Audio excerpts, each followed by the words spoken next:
Vamos a hablar acerca de la artritis infecciosa. Bueno, quien les habla soy la doctora Eliana Ayala, reumatóloga del Hospital Loaiza.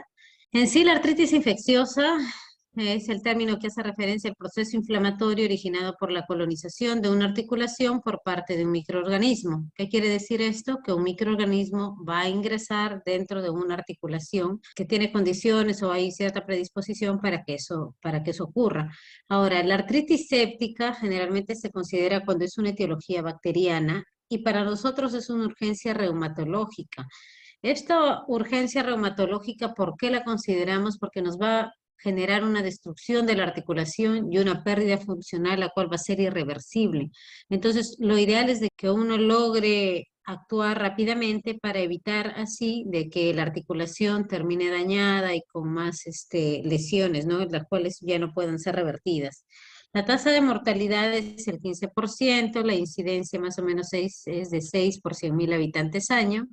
Y lo que hay que tener en cuenta acá es que hay grupos de mayor riesgo. O sea, mientras sean edades extremas de la vida, menos de 15 años y más de 50 años, esos dos grupos etarios son los que tienen mayor predisposición para hacer una artritis infecciosa. Actualmente la mayor prevalencia se produce en general, lo que hay que recalcar es que no solamente son personas que tengan ciertas comorbilidades o edades extremas, sino también inclusive pacientes que pueden tener prótesis articular. Una prótesis también se puede infectar. Y los pacientes que tienen enfermedades autoinmunes por el uso de inmunosupresión, dentro de ellos tenemos la artritis reumatoide, la incidencia, bueno, es de 70 a 100.000 habitantes año. ¿Qué articulaciones afecta la artritis infecciosa? Principalmente afecta articulaciones grandes, ¿no? Ese era un estudio que hicieron en el cual veían qué articulaciones eran afectadas. Principalmente teníamos la zona de rodilla, tobillo, muñeca, ¿no? Pero principalmente cuando uno piensa que podría haber una artritis infecciosa, se tiene que pensar que va a ser en una articulación grande, ¿ya? A veces también cadera, ¿no? Aunque no es tan frecuente, pero sí puede haber un porcentaje, sobre todo, como digo, en articulaciones grandes. En las infecciones por prótesis, que era lo que ya habíamos conversado. Ahora, en cuanto a la clasificación, en quiénes tienen que considerar qué tipo de agente puede producir la artritis infecciosa, tenemos la artritis séptica, que puede ser de dos tipos, gonocócica y no gonocócica, y dentro de la gonocócica tenemos la Neisseria gonorrheae, y la no gonocócica tenemos uno de los principales agentes que es el estafilococo aureus. También tenemos epidermidis, tenemos estreptococos, tenemos en virus, hepatitis B, rubiola, parvovirus B19, parotiditis, VIH. VIH es uno de los principales virus que pueden producir pueden producir artritis viral, ¿no? Lo cual es muy difícil, siempre he dicho, de diagnosticar, puesto que acá lamentablemente no podemos aislar virus. Es por la realidad, ¿no? En otros países europeos probablemente sí puedan hacer aislar el virus. Acá generalmente más es un tratamiento empírico que solemos hacer. Y en cuanto a micobacterias, tenemos el lepra, tuberculosis. En hongos tenemos cándida, aspergillus, histoplasmosis, blastomicosis, coccidiomicosis. Y en pacientes que han sufrido un traumatismo, por ejemplo, podría ingresar micetoma. En espiroquetas tenemos treponema pallidum, tenemos borrelia, ¿no? En la enfermedad de Lyme. Y en parásitos tenemos anquilostomes, quistostomes, trongiloides y las filarias, ¿no? Entonces, la etiología más frecuente que tienen que ustedes pensar cuando tienen una artritis infecciosa es en Staphylococcus aureus. El Staphylococcus aureus es el principal agente que se encuentra independientemente del grupo etario, es uno de los principales. Menos de 3 meses, de 3 a 5 años, como pueden ver, más de 5 años, y se dan cuenta acá, el principal agente es aureus. Ahora, por ejemplo, si tengo una herida punzocortante en el pie y con un calzado deportivo, se tiene que pensar en pseudomonas aeruginosa. Si hasta el paciente tiene varicela o ha tenido heridas, en piógenes. Bueno, en drepanocitosis van asociados a Salmonella enteritidis. Pero en general, la mayoría de agentes de cuando uno está pensando en una artritis infecciosa es Staphylococcus aureus. Ahora, ¿cuáles son las vías de acceso para que un germen logre ingresar a la articulación? Entonces, en cuanto a la parte de patogénesis de la artritis séptica, tenemos la artritis séptica no gonocócica en general, por ejemplo, este es un diagrama, pero en general son las vías de acceso por las que podría ingresar el patógeno. Entonces, tenemos una primera ruta, ¿ya? Como pueden ver acá, que es la primera, que es la vía hematógena. Entonces, esta es una articulación, imagínense que sea una articulación de la rodilla. Una articulación, acá tenemos la zona de la cápsula articular, esta zona que ven en color, bueno, medio anaranjado, esta es la sinovia, y acá tenemos todo lo que es el espacio articular. Esta zona de acá viene a ser el espacio articular. Entonces, esta zona de hueso. Y acá podríamos ver el borde subcondral, ¿no? El espacio, que es la contigüidad de la zona de hueso. Entonces, tenemos una primera vía que es la ruta hematógena, en el cual podría venir un germen, viene a través de la vía hematógena y logra ingresar a la zona de la articulación. La siguiente vía es por diseminación de un proceso como es la osteomielitis. Entonces, acá en la osteomielitis vemos que tiene una infección a nivel del hueso y esto de acá va a diseminarse hacia la zona articular, ¿no? Entonces, esa es la segunda vía. La tercera vía es una infección de un tejido de parte blanda, ¿no? Que pueda ocurrir, como por ejemplo acá una celulitis y que va a ingresar a la articulación. Entonces, la tercera vía es prácticamente como por diseminación de una zona contigua, de una infección de parte blanda, ¿no? La cuarta vía es por una medida por medidas diagnósticas o terapéuticas, o por procedimientos, perdón, diagnósticos o terapéuticos. Entonces, por ejemplo, si yo realizo una artrocentesis, ¿qué viene a ser la artrocentesis? ¿Alguien sabe qué es la artrocentesis? La punción de la articulación para obtener líquido sinovial. Muy bien, punzar la articulación para obtener líquido sinovial. Entonces, cuando yo no hago una buena asepsia y antisepsia, puede ocurrir que yo ingrese un germen de la piel hacia la zona de la articulación. Entonces, esto de acá, yo estaría ingresando en una zona que estaba limpia, prácticamente en una articulación que no tenía daño, estaría a través de este procedimiento ingresando un germen, ¿no? Entonces, por procedimientos diagnósticos, la acuérdense, artrocentesis es cuando uno retira, hace solamente, retira ese líquido. Y la infiltración es cuando uno inyecta, ¿no? Inyecta un medicamento, generalmente son corticoides, ¿no? Triamcinolona, betametasona. En cualquiera de esos procedimientos uno podría ingresar un germen. El quinto mecanismo es a través de un trauma directo, ¿no? Que ya yo tengo un accidente automovilístico, un accidente de tránsito y prácticamente mi articulación queda expuesta, ¿no? Y este es el que vemos acá. Entonces, estas son las 5 vías por las cuales un patógeno podría ingresar a la articulación. Y entonces muchas veces, sobre todo en esto que podemos prevenir, bueno, en una celulitis también, por eso cuando estamos en pabellones de medicina, a veces nos envían para interconsultas para ver si es que ya la celulitis de repente ha hecho una artritis séptica, ¿no? Asociada, generalmente en articulaciones de rodilla. Ahora, ¿qué más tenemos que tener en cuenta? El patógeno, ¿no? No solamente es el huésped, aunque habíamos mencionado edades extremas de la vida, sino también tiene que ver con el patógeno. Dentro de los patógenos hay factores de virulencia que cada patógeno va a tener. Dentro de ellos tenemos Staphylococcus aureus, por ejemplo, que hemos mencionado que es el principal agente en el cual uno tiene que pensar cuando tiene una artritis infecciosa. Y como pueden ver, Staphylococcus aureus va a tener sus factores de virulencia. Acá tenemos enterotoxinas, tenemos, por ejemplo, la alfa-toxina, tenemos la proteína A y la toxina del síndrome de shock tóxico 1, que funciona inclusive como superantígenos y que cada una de estas moléculas lo que va a hacer es evitar que el estafilococo aureus pueda ser eliminado del organismo. Entonces, con eso favorece de que pueda penetrar e ingresar a la zona de las articulaciones. Ahora, vamos a hablar acerca de la patogénesis de la artritis gonocócica. La infección por Neisseria gonorrhoeae evoluciona generalmente en 1 a 3% de las veces a una infección gonocócica diseminada. Tampoco es que sea tan frecuente, no es que sea tan común. Y esta es una causa frecuente de artritis séptica, ¿no? Generalmente en quienes presentan una artritis gonocócica, mujeres jóvenes en edad reproductiva. Bueno, en relación a los varones, la proporción de que ocurra ello es 10-1 respecto a, a un varón de la misma edad. Entonces, mujeres en edad reproductiva tienen mayor riesgo de hacer una artritis por Neisseria gonorrea y transformarse en una infección gonocócica diseminada. ¿Qué factores de riesgo hay para que un paciente desarrolle una artritis infecciosa? Habíamos mencionado que uno era edades extremas, que ya habíamos mencionado menos de 15 y más de 55, que tenga una historia de infección a distancia reciente, es decir, que tenga, puede ser en general, por ejemplo, de vía hematógena, que decíamos que puede por ahí diseminarse, hacer inclusive una septicemia y por ahí llegar hasta la zona de la articulación. Instrumentalización, que también habíamos hablado de la artrocentesis, de las infiltraciones, de la artroscopía, ¿ya? Que es diferente. La artrocentesis y las infiltraciones lo hace reumato. La artroscopía lo hace otra especialidad que es traumatología, y que ya les voy a explicar más adelante, ¿no?, en qué consiste.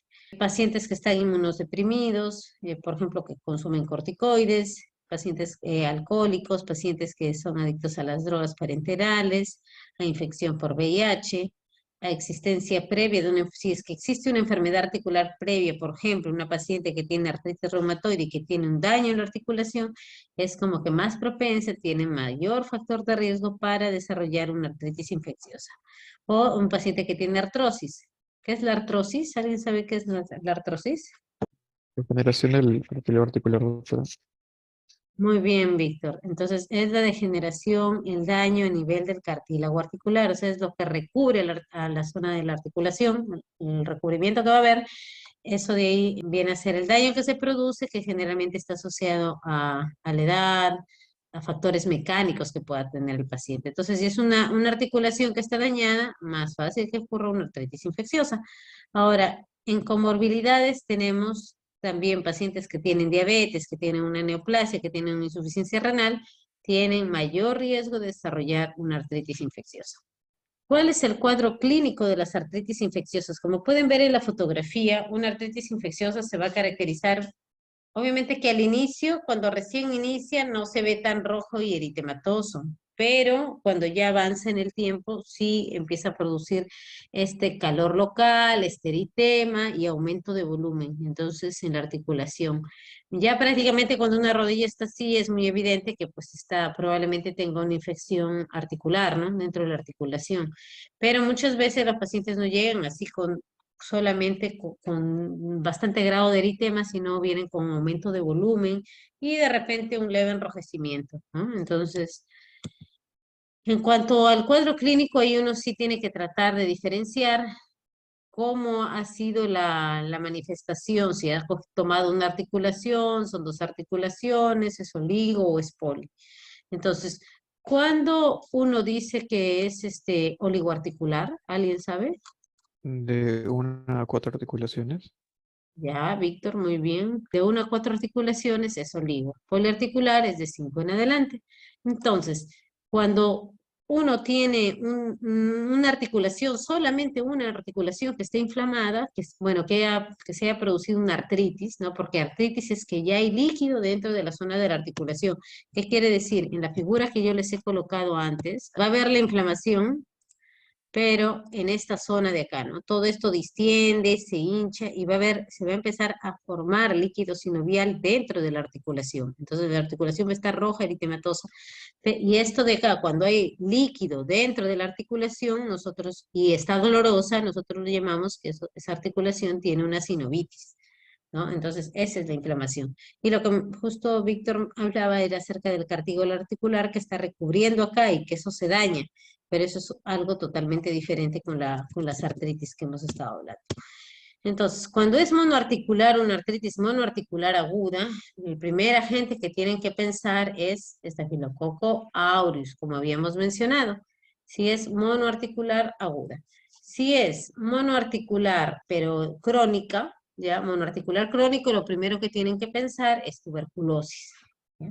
Y si es una artritis poliarticular, ahí sí tienen que pensar en las neiserias, ¿no? Neisseria meningitidis, Neisseria gonorrea, entre otros.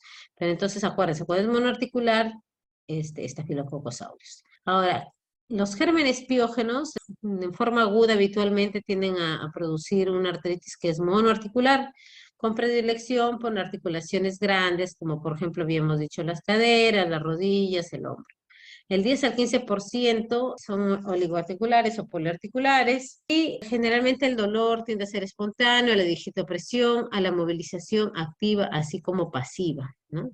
Y la rodilla va a estar, bueno, la articulación en sí va a estar tumefacta, roja, eritematosa, ¿no? Con dolor, calor, inmovilización por el mismo dolor que se produce, e inclusive pueden haber adenopatías satélites. El paciente puede hacer fiebre, no siempre hacen fiebre, por si acaso cuando hay una artritis séptica, no piensen que todas las artritis sépticas van a hacer fiebre. Generalmente un tercio de los casos son mínimas las manifestaciones sistémicas que hacen los pacientes. Ahora, en artritis infecciosa gonocócica, ¿no? La artritis infecciosa gonocócica, la edad en la que uno tendría que pensar que podría desarrollar y qué grupo etario son pacientes mujeres de 20 a 30 años, como habíamos dicho antes, que están en edad reproductiva. Y pacientes que tienen uretritis, como cursa una mujer que tiene uretritis o que tiene una vulvovaginitis, viaja por vía hematógena, da una gonococcemia, ¿no? Y luego de 2 a más o menos 3 semanas obtenemos una artritis infecciosa gonocócica que podría tener. El paciente va a hacer fiebre, lesiones purpúricas, pústulas necróticas, va a ser tenosinovitis, poliartralgias difusas, y la aparición súbita de la monoartritis, ¿no? Lo otro importante que tienen que saber es que hay una localización que es casi exclusiva de la artritis gonocócica, que es la articulación esternoclavicular. Cuando se localiza ahí, sí hay que pensar que es una artritis gonocócica. Y lo otro, que la gonococcemia lame las articulaciones y muerde una. Es decir, afecta a varias, pero una es la que se produce mayor daño y mayor limitación, ¿no? Así como también mayor dolor. Entonces, miren, esto de acá, esto era lo que hablábamos acá, que habíamos visto de que para el paciente iba a ser fiebre, iba a ser lesiones purpúricas, pústulas necróticas, ¿no? Con tenosinovitis, poliartralgias difusas, entonces estos de acá son las pústulas necróticas. Y miren, esto de acá es lo que mencionábamos de la articulación esternoclavicular. Entonces, en esta articulación esternoclavicular pueden ver el aumento de volumen marcado, ¿no? Y esto de acá es una artritis séptica. Como decía, esta localización, cuando ocurre ahí, hay que pensar ahí, como dice en esta zona, acuérdense, cuando si bien es cierto, es una localización rara que casi no lo hacen, pero es exclusiva de la articulación esternoclavicular.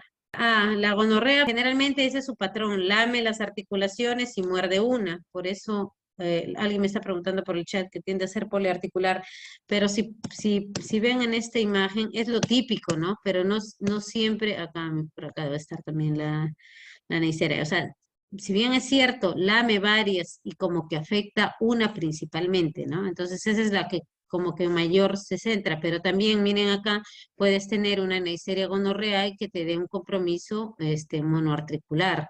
Entonces, puedes encontrar distintas maneras de lo que estamos hablando, es como que de lo más frecuente, pero también puedes verlas en otros, no necesariamente ese es el patrón, ¿ya? La otra artritis infecciosa es la brucelosis, ¿no? La brucelosis también es otra gran imitadora, ¿ya? La brucelosis va a dar poliartralgias, va del 30%, puede dar artritis, sobre todo en grandes articulaciones, y le encanta la zona que más le encanta a la brucela es columna, ¿no? Columna y sacroiliacas, entonces van a tener que el 57% de los pacientes hacen espondilitis en la región lumbar y también van a hacer sacroileitis, abscesos confluentes en un 11%. Ahora, hay pacientes que obviamente, si bien es cierto, es algo típico que podría ser cuando ya hace la brucelosis, compromiso de sacroiliacas, espondilitis y poliartritis, ya tú piensas que es brucela, pero no todos hacen eso, ¿no? Miren los porcentajes para que tengan idea.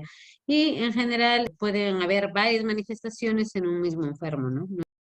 Ahora, en tuberculosis osteoarticular, eso sí generalmente es como que más homogéneo, que siempre en las tuberculosis osteoarticulares hay que pensar que el patrón va a ser un patrón monoarticular crónico.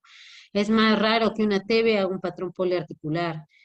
y no tiene que estar la tuberculosis activa para que el paciente haga un cuadro de tuberculosis articular.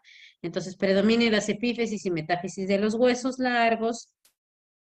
En los niños, la diáfisis de metacarpianas y falanges, ¿no? Que pueden producir destrucción trabecular.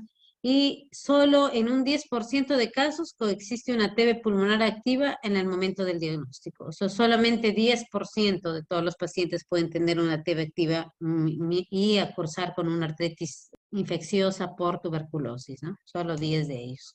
Entonces, ¿qué tenemos que ver? Acuérdense que hay focos que van a estar acá. La TB igual va a tomar la parte de vértebra, va a tomar la parte de disco. Acuérdense lo que conocemos con la enfermedad que es el mal de Pot, la tuberculosis a nivel de la espina de la columna. Y miren acá, esto de acá vendría a ser la parte de las vértebras, no es una vértebra lumbar, es una radiografía de una columna lumbosacra. Y acá tenemos estas vértebras, como logran ver acá, y acá se supone que está la zona de los discos, que es la zona como que del colchón o la amortiguación. En esta igual pueden ver en esta imagen, no es una imagen de resonancia magnética, tenemos la vértebra, el disco, la vértebra, el disco y la vértebra. Y acá en esta otra zona, miren cómo pueden ver esta lesión que se va a producir asociado a un inclusive absceso, ¿no? Formando un absceso por tuberculosis. Acá en radiografía, porque esta es una radiografía, yo lo que vería serían cambios, ¿no? Cambios en esta zona del disco, que prácticamente se ve todo irregular, se ve destruido y con disminución del espacio. Las características de las tuberculosis osteoarticulares, que es una monoartritis crónica de inicio solapado, ¿no? Y la localización en articulaciones que soportan pesos, y como también habíamos mencionado en la columna dorsal, tiende a ser más dorsal, y ausencias son mínimas manifestaciones sistémicas. La radiografía de tórax puede estar normal, el PPD puede estar positivo, y va a haber un pinzamiento en la internila articular con erosiones óseas, ¿no? O sea, lo que habíamos estado viendo en la imagen previa. Y ausencia de esclerosis ósea, que esto, la esclerosis ósea generalmente lo hace artrosis, ¿no? Ahora, las características de las artritis parasitarias, que eso sí son sumamente raras, ¿ya? Sobre todo es muy difícil de aislar. Acá, la verdad, por ejemplo, yo trabajo en el Hospital Loaiza y la verdad nunca han aislado un germen que es un parásito, ¿no? Generalmente lo mucho Staphylococcus aureus es lo que he logrado ver que aíslan, ¿no? Pero no se hace aislamiento ni de virus ni de parásitos, ¿no? Entonces, el antecedente de recidiva tiene que haber ciertos antecedentes epidemiológicos. Acá sí, en parásitos tiene que haber antecedentes epidemiológicos, como que el paciente tenga un antecedente de una residencia o viaje a una zona endémica, la existencia de una infección intestinal, que tenga una monoartritis o poliartritis agudo crónica, que no tenga una nula respuesta a los AINES y que resuelve el cuadro una vez que se ha erradicado el parásito. Entonces es como que más tratamiento empírico, que tú puedas pensar que por epidemiología, por el antecedente del paciente puede haber estado en una zona endémica, y si y erradica y mejora, entonces es el que se ha tratado una artritis por parásitos. Lo mismo ocurre con las artritis micóticas, ¿no? Son pacientes con antecedentes de viajes al extranjero o también ocupacionales. La puerta de entrada habitualmente tiende a ser pulmonar cutánea. Vamos a tener poliartritis autolimitadas en personas que son previamente sanas. Tenemos la monoartritis agudo crónica y osteomielitis.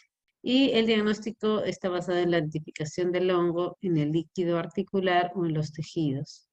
El tratamiento requiere antimicóticos sistémicos y debridamiento de los tejidos, ¿no? Entonces, sí o sí hay que hacer un debridamiento de esta zona, limpiar para, de igual manera, prácticamente retirar el germen. Esto de acá es lo que se tendría que hacer, ¿no? Cuando yo tengo la sospecha que un paciente tiene una artritis infecciosa, lo que hay que hacer es una artrocentesis, que era lo que Víctor nos había estado comentando, que se introduce una aguja en la articulación y se extrae el líquido sinovial. Ahora, ¿de qué color tiende a ser el líquido sinovial normal? ¿Alguien sabe? Transparente. Generalmente es amarillo, es un color amarillo claro. Este de acá es un color, o sea, debería ser un color más claro que esto, ¿no? Un color amarillo mucho más claro. Y tenemos acá que tenemos la zona de filancia, ¿no? La evaluación de la filancia, que es entre 2 dedos, uno pone este líquido sinovial, pone una gota y lo trata de estirar como un chicle, ¿no? Entonces, si no se rompe, eso me habla de que tiene una buena filancia, va así recto. Pero si se rompe es de que tiene una baja filancia, ¿no? Entonces, mínimo lo ideal es de que debería extenderse de 5 a 10 centímetros para ver que ese líquido tiene una buena filancia. Y como les digo, tiende a ser, lo reportan como transparente, pero hasta amarillo un poco más claro, ¿no? Estas características de este color que es amarillo es más oscuro y eso sí ya me habla de un proceso inflamatorio. Ahora, en cuanto a las clases del fluido sinovial, las características, perdón, de los grupos de la clasificación del líquido sinovial, para nosotros decir que es una artritis séptica, uno, generalmente, varios libros hablan de 100.000, pero el punto de corte que más se usa es 50.000, ¿ya? Más de 50.000 leucocitos, ¿ya? A predominio de polimorfonucleares se relaciona con una artritis infecciosa. El color, bueno, ya va a ser generalmente turbio, es opaco, la viscosidad o la filancia, lo que les mencionaba esto, que tenía que prácticamente estirarse de 5 a 10 centímetros, va a perderse, ¿no? Ya no se va a estirar así como si fuera chicle, más o menos, para que tengan una idea. Y que podrían encontrar un cultivo que sí es positivo para ello. Pero principalmente el recuento de leucocitos que tiene que ser mayor o igual a 50.000. El líquido clase 1, que es no inflamatorio, y clase 2, que es un líquido inflamatorio. De todas maneras, para que más o menos tengan una idea, sería menos de 2.000, un líquido no inflamatorio, y de 2.000 a 50.000, un líquido inflamatorio. Y la clase 4 es un líquido hemorrágico. También a veces se ha utilizado la gammagrafía ósea, sobre todo antes, para tratar de diferenciar las zonas de mayor recambio, de mayor recambio celular. Y acá, por ejemplo, podemos ver una zona que capta y otra no, que también nos serviría. ¿Cuál es el tratamiento en sí de la artritis infecciosa? Los tratamientos están basados en antibióticos, en drenaje y también en la parte de la terapia física, ¿no? Entonces, en cuanto a la parte de antibióticos, se suele hacer un abordaje, un tratamiento empírico, ¿no? Un tratamiento antibiótico empírico de las artritis infecciosas. Y tenemos que ser, lo ideal es que uno cubra cocos gram positivos, tenemos estafilococo con la fluoxacilina, los estreptococos, tenemos penicilinas y cefalosporinas de tercera generación, y la parte de cocos gram negativos. Si es cocos gram negativos, tenemos cefalosporinas de tercera generación, que generalmente también se pueden dar en pacientes que tengan bacilos gram negativos. Y en pacientes, por ejemplo, inmunodeprimidos, como los que manejamos en reumatología, lupus, artritis reumatoide, aminoglicosidos o cefalosporinas de cuarta generación. Entonces, lo ideal es iniciar un tratamiento empírico lo más precoz que se pueda y en base, obviamente, a una sospecha diagnóstica, ¿no? Tienes que tener una sospecha. En cuanto al drenaje articular o la parte ya quirúrgica que uno podría, entre quirúrgica y cómo uno debería abordar estos artritis infecciosas, tenemos que puede ser a través de 3 métodos, ¿no? Que es una, la artrocentesis, que ya nos habían hablado, que era lo que la fotito que les había puesto, que era introducir una aguja dentro de la articulación, aspirar el líquido y con eso de ahí mando al laboratorio a ver las características que habíamos visto acá, ¿no? Qué tipo de líquido es según los exámenes y según la celularidad. Y lo otro es que se haga una artroscopía o una artrotomía. Entonces, ¿en qué consiste la artroscopía? La artroscopía y la artrotomía ambas lo hacen el traumatólogo y va a consistir en que se colocan unos trócares a nivel de la articulación. Imagínense una rodilla, que es como si colocaran la artroscopía, como que colocaran 2 lapiceros y a través de esos 2 lapiceros intentasen hacer todo, ¿no? Dentro de la articulación. Y la artrotomía es de que están haciendo prácticamente un corte a nivel de la articulación, están abriendo y exponiendo toda la articulación de lado a lado. Entonces, eso ya se llama una artrotomía. Ahora, ¿cuántas veces sea preciso debería hacerse un drenaje articular? La cantidad de veces que uno considere para disminuir la presión intraarticular y los productos de la cascada inflamatoria. Entonces, lo ideal es de que si el paciente se vuelve a llenar, lo ideal es que se vuelva a punzar, pero el paciente ya debería iniciar en forma empírica tratamiento para que esto de acá sea controlado lo más pronto posible. Ahora, el drenaje quirúrgico, cuando se lleva a cabo, generalmente en ausencia de respuesta de 5 a 7 días post tratamiento que se ha iniciado. Entonces, no es de que un paciente con artritis séptica pase directamente a drenaje quirúrgico, sino se opta primero por tratar de coberturar, de iniciar el tratamiento empírico, hacer terapia física y con todo ello ir mejorando esa articulación que se encontraba dañada. ¿Sí? Chicos, ¿dudas, preguntas? Pero hay alguna indicación para, digamos, empezar la cirugía sin antes probar antibiótico terapia. No, lo ideal es siempre uno tiene que iniciar antibiótico, inclusive en población pediátrica, porque muchos niños, por ejemplo, en el hospital del niño, había pacientes que hacían artritis infecciosa. Y lo ideal es, primero haces tu artrocentesis, porque con eso podría resolver el cuadro, ¿no? No empiezas, porque ya entraron a una cirugía, es prácticamente entran, abren, tienen que ser lavados. Es mucho más agresivo, salvo que sea un paciente, no sé, que hayan aislado un germen que sea sumamente resistente, ¿no?